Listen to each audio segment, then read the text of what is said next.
dos cosas un poco relacionadas con esto. Es muy habitual, claro, yo puedo utilizar más de un idioma con mis hijos, ¿no? Es decir, como soy un poco de euskera, pues lo quiero utilizar, no, lo puedo hacer, pero me va a identificar con un idioma. O sea, el idioma de comunicación va a ser uno. Y eso no me lo tengo que pensar mucho, porque enseguida lo detectan enseguida. ¿No? Entonces, que yo le haga un hueco al euskera, al final, da igual, si el idioma de comunicación es el castellano, me hablará en castellano normalmente. Vale, entonces, pero eso no significa que no le puedo utilizar un poco de euskera. Otra cosa es, y aquí sí que viene un problema, es que me deje.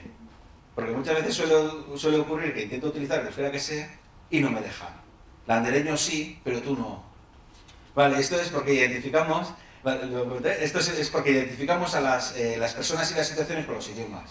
Yo puedo estar hablando con una persona en euskera, te das la vuelta y empiezas a hablar con otra persona en castellano y no lo piensas, ¿eh? Lo haces de un modo automático, porque identificas a esas personas y a esas situaciones con esos idiomas.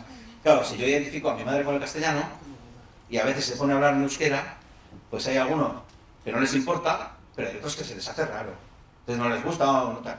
Yo en ese tipo de situaciones, pues lo mismo, sería más hablarlo y decir, pero yo también lo quiero aprender, enséñame alguna cosa, tal, pues sería más trabajarlo de modo afectivo.